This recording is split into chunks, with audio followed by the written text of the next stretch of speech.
এই রাস্তার মধ্যে শিক্ষকদেরকে যেভাবে পিটানো হয়েছে, এটা কোনো সভ্য রাষ্ট্রীয় চরিত্র হতে পারে না।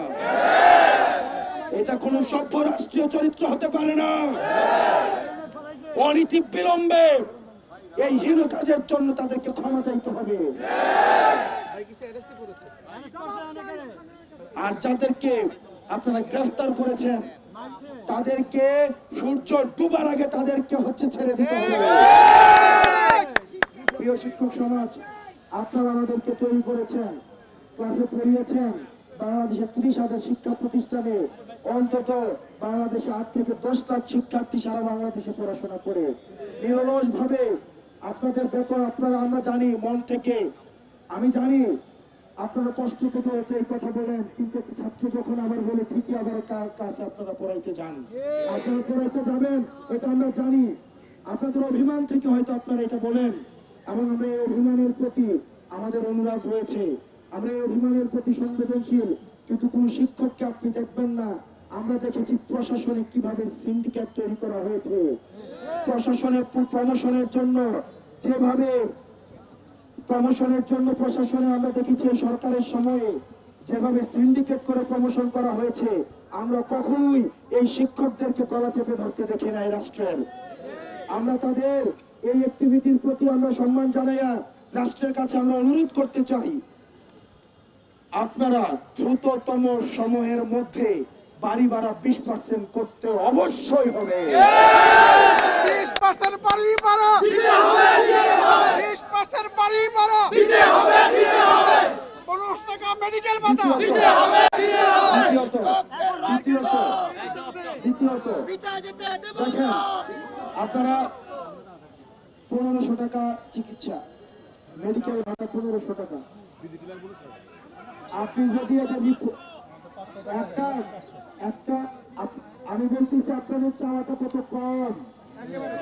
রিপোর্টটা দেখাইতে গেলে 1500 টাকা ভিজিট লাগে, রিপোর্টটা দেখাইতে গেলে 1500 টাকা ভিজিট দিতে হয়।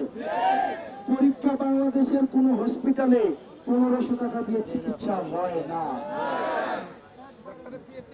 আমরা দেখলাম, আমরা দেখি উপদেষ্টাদের, বিশেষ করে দেখেন স্বাস্থ্য উপদেষ্টা আমরা বানাইছি দেশের স্বাস্থ্য সংস্কার করার জন্য, কিন্তু মজার বিষয়টা দেখেন, উনি যখন অসুস্থ হয় উনি চিকিৎসা দিতে হয় সিঙ্গাপুরে,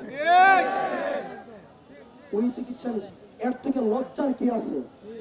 উচিত ছিল আমার জনগণ যতক্ষণ না পর্যন্ত সুচিকিৎসা পাচ্ছে, আমার জনগণ যে চিকিৎসা ব্যবস্থায় চিকিৎসা নিচ্ছে, আমি যেহেতু এই চিকিৎসার দায়িত্বে রয়েছি, আমি অবশ্যই ওই চিকিৎসা কার্যক্রমের আমি নিজে অংশ হব। কিন্তু আমরা দেখলাম নির্লজ্জার মতো তারা সিঙ্গাপুরে চিকিৎসা নিতে যায়, নির্লজ্জার মতো তারা বিদেশে চিকিৎসা কার্ড করাইতে যায়। তাদেরকে 1500 টাকা দিয়ে বাধ্য করেন। সরকারি চাকরিজীবী যারা যারা রয়েছে, ফার্স্ট ক্লাস চাকরি করে, যারা মন্ত্রী রয়েছে, তাদের জন্য নিয়ম করে দেন, তারা বিদেশে চিকিৎসা নিতে চাইতে পারবে না, তারা সরকারি হসপিটালে চিকিৎসা নিতে হবে। তাহলে যে 1500 টাকা আমরা যেটা দাবি করছি, তাহলে আমরা সেটাই মেনে নেব। আর যদি আপনি চিকিৎসা ব্যবস্থার উন্নতি করবেন না, নিজে যাবেন বিদেশে চিকিৎসা নিতে, নিজে যাবেন আমেরিকাতে রুটিন বডি চেক আপ করাইতে, নিজে যাবেন সিঙ্গাপুরে বডি চেক আপ করাইতে, আর আমাকে দিবেন 500 টাকা, এই রাষ্ট্রীয় মুনাফিকে আমরা মেনে নিব না। প্রিয় শিক্ষক সমাজ, যতক্ষণ পর্যন্ত না এই আপনাদের দাবিকৃত চিকিৎসা ভাতা এবং বাড়ি ভাতা আপনাদের যতক্ষণ না পর্যন্ত এই মুনাফিক অন্তর্বর্তী সরকার মেনে না নেবে, ততক্ষণ পর্যন্ত আমরা রাজপথ ছাড়বেন না। এটা কোন রাষ্ট্রের কাছ থেকে কোনো ভিক্ষা নয়, রাষ্ট্রের কাছ থেকে কোনো আপনারা অনুদান চাচ্ছেন না, এটা রাষ্ট্রের কাছ থেকে আপনাদের অধিকার।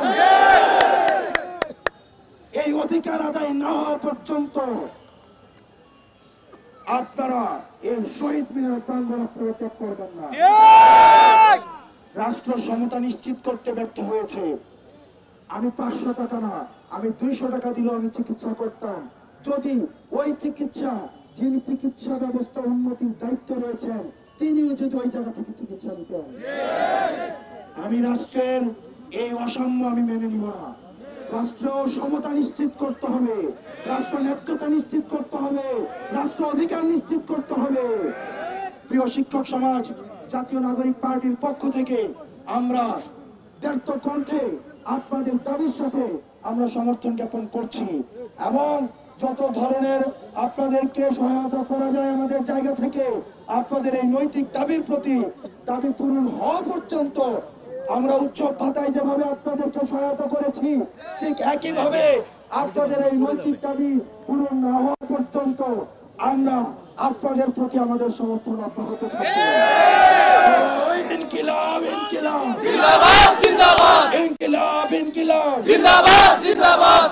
আমাদের আহ্বায়ক জনাব নাহিদ ইসলাম এবং সদস্য সচিব আক্তার হোসেন আপনাদের দাবির প্রতি একাত্মতা ঘোষণা করেছেন এবং আপনাদের প্রতি পূর্ণ সমর্থন জ্ঞাপন করেছেন এবং আজকের যেই হামলা হয়েছে শিক্ষক সমাজের প্রতি সেটির তারা নিন্দা জ্ঞাপন করেছেন এবং তারা জানিয়েছেন যে কোনো ধরনের সহায়তায় তারা সবার আগে আপনাদের পাশে থাকবেন।